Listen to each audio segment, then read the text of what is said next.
Standard Bank is next. So this one is the largest by assets. That's with regard to the lending that it has out in the market.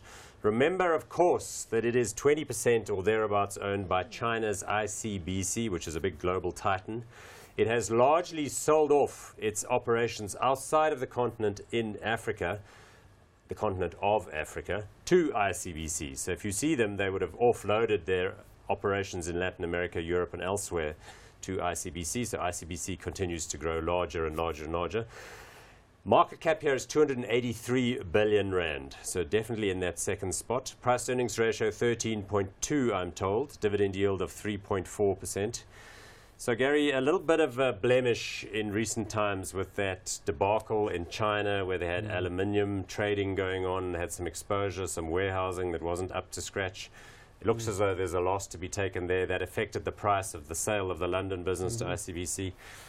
So that's a bit of a net negative. It hasn't done all that well in the last 5 years, losing a little bit of ground, but the share price moving higher in recent times. Yeah, I mean, if you look at it over 5 years, it has underperformed the rest of the sector. But I think, you know, if you look at it, all these banks are trying to leverage their position in Africa. I mean, it's all, like if you read through their sort of annual reports, every strategy is we're going into Africa, this is where the deals are to be done, we're going to take advantage of these growth rates, even though they're off a low base. Standard Bank, I think, through the ICBC partnership, perhaps has one of the better chances in Africa.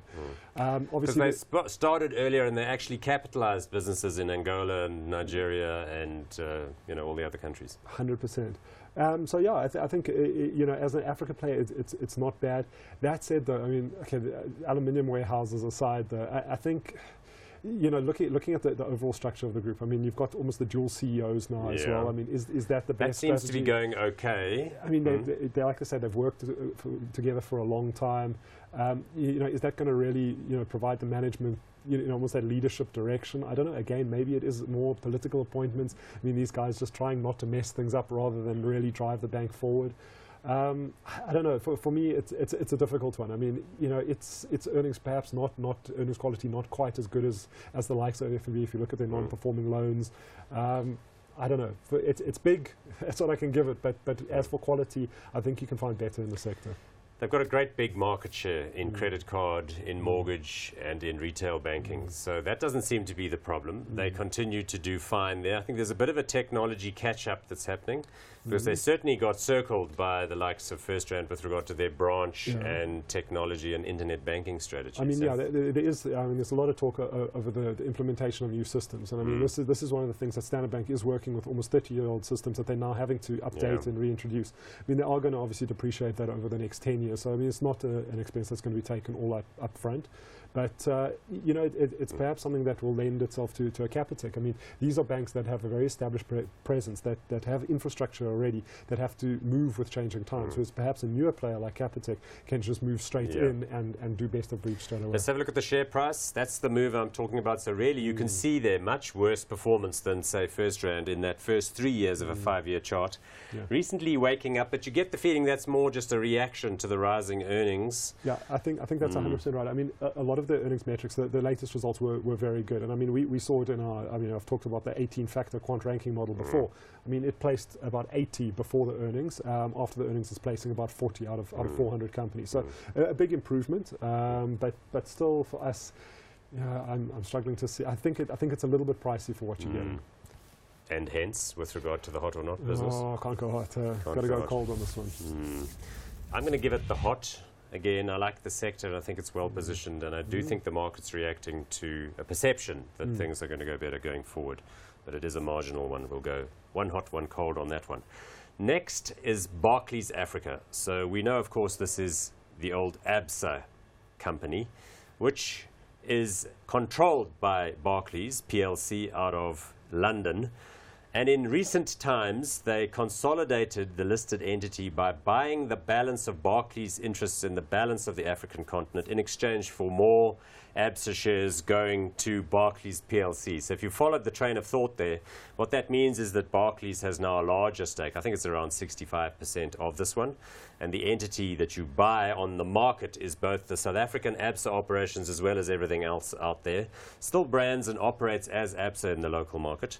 Market cap 162 billion rand. Price earnings ratio 12.4, very similar. Dividend yield 4.85, slightly higher.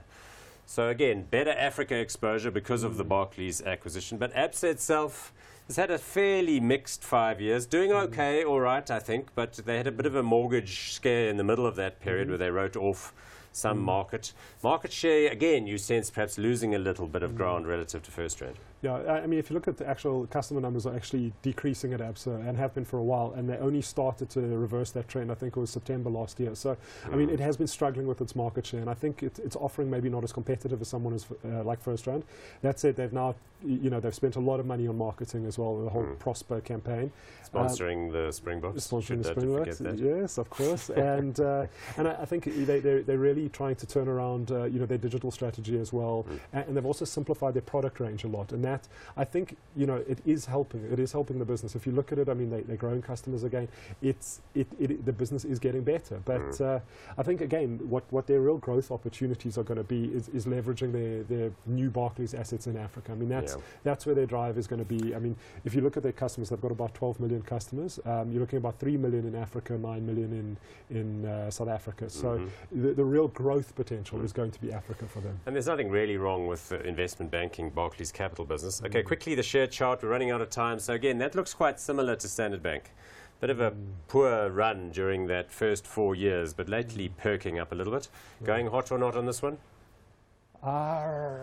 It's difficult. It's also a very marginal call for me. I'm going to go hot, although I will just to put one qualifier in there. That Edcon book that they bought a while back, that could be something that makes this very not hot. But for now, I think the turnaround strategy is coming. If you buy turnaround strategies, it's hot. Okay, I'm going to confound the process by going not hot on this one on account. I just think there's also a little bit of management stagnancy here, a bit of a thinning of the senior team. Okay.